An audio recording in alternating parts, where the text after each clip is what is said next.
नमस्कार, मैं हूं आपका दोस्त विजय विद्रोही। आप मुझसे जुड़ चुके हैं, इसके लिए आप सबका तहे दिल से शुक्रिया।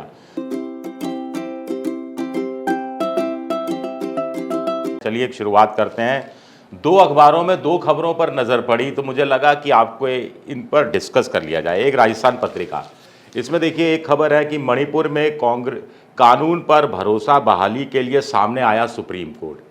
मणिपुर को लेकर जो एक बड़ा chief justice of India Chandrachud साहब ने एक बड़ा सा व्यापक एक योजना पेश की है कि कैसे शांति बनाई जा सकती है, कैसे एफआईआर पर काम हो सकता है, कैसे सीबीआई के लिए और संसाधन जुटाए जा सकते हैं और कैसे जो महिलाओं के साथ जो अत्याचार हुआ, बच्चों के साथ जो उनको अनाथ हो गए बच्चे, घर जल गए, मुआवजा कैसे दिया जा सकता है, रिहेबिलिटेशन कैसे किया जा सकता है और तमाम चीज़ों को लेकर एक बड़ा विस्तृत प्लान।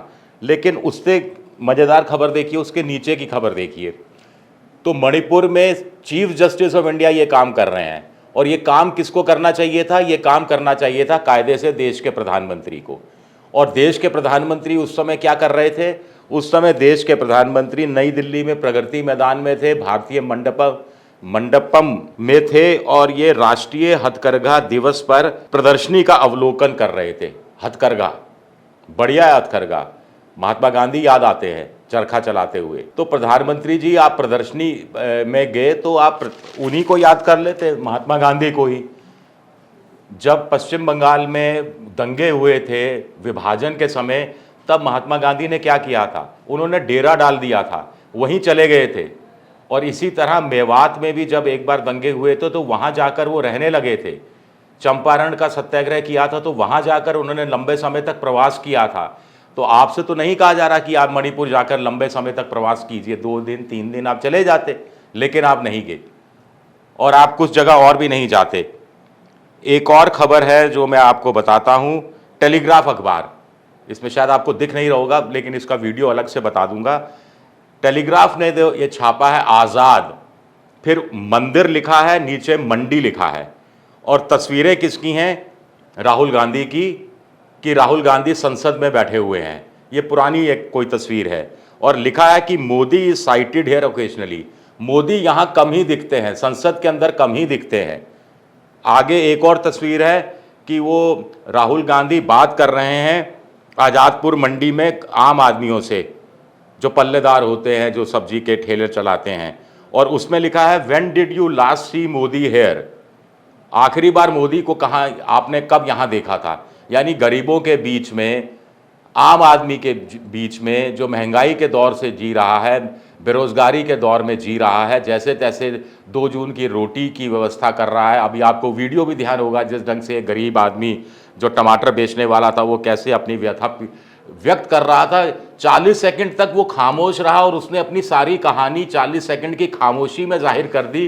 पूरा देश हिल गया, वो वीडियो वायरल हुआ, लेकिन मोदी जी शांत रहे, कुछ नहीं बोले।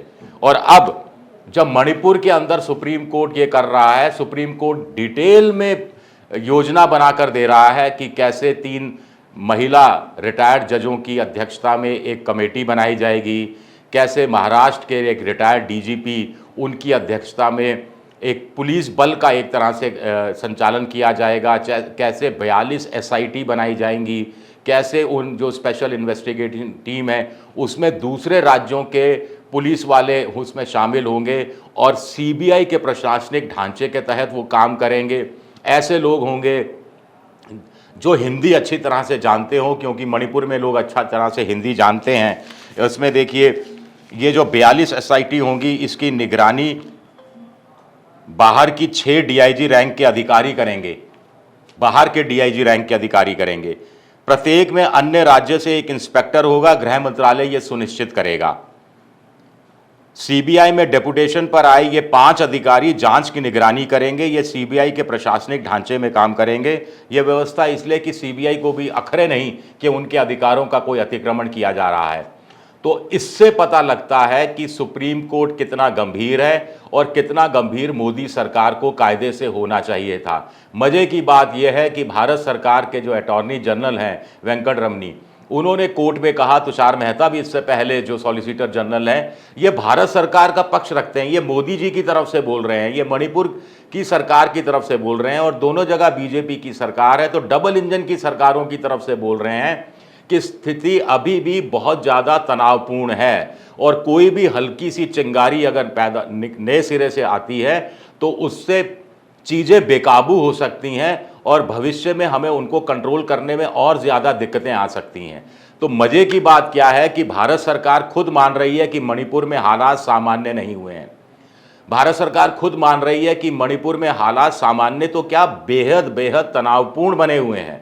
भारत सरकार खुद मान रही है कि मणिपुर में एक नई चिंगारी अभी तक जो भी कुछ हुआ है उसको तहस नहस कर सकती है, नए सिरे से हिंसा को बढ़ावा दे सकती है, और फिर स्थितियां बेकाबू हो सकती हैं।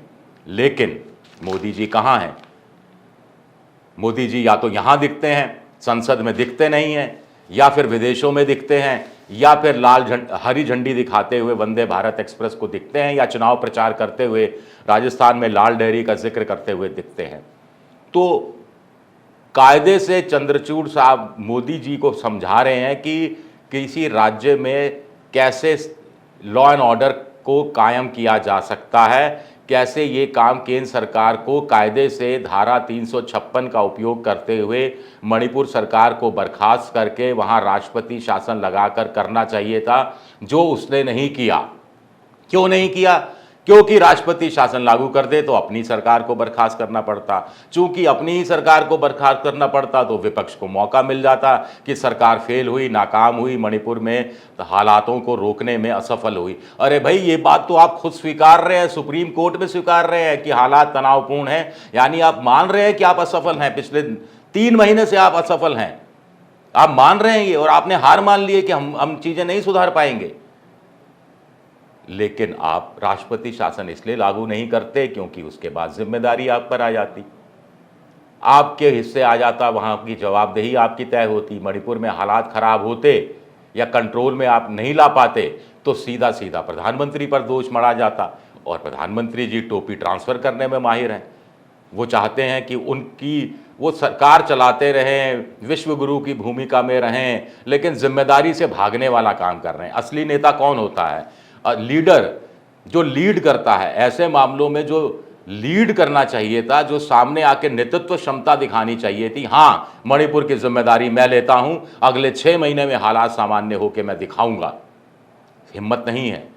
आज़ादपुर मंडी भी राहुल गांधी जाते हैं, मणिपुर भी मंडी जाते हैं, मणिपुर में भी राहुल गांधी जाते हैं। मैं कोई राहुल गांधी का प्रशंसक नहीं हूं, लेकिन आप तुलना तो कीजिए, चीज़ों को तो देखिए, और फिर आप किस मुंह से कहते हैं कि साहब मुझे 5 साल और दे दीजिए, मैंने देश बदल दिया, अमृतकाल। ये अमृतकाल है क्या? तो विषकाल क्या था? अच्छे दिन का तो आप जिक्र भी नहीं करते आजकल।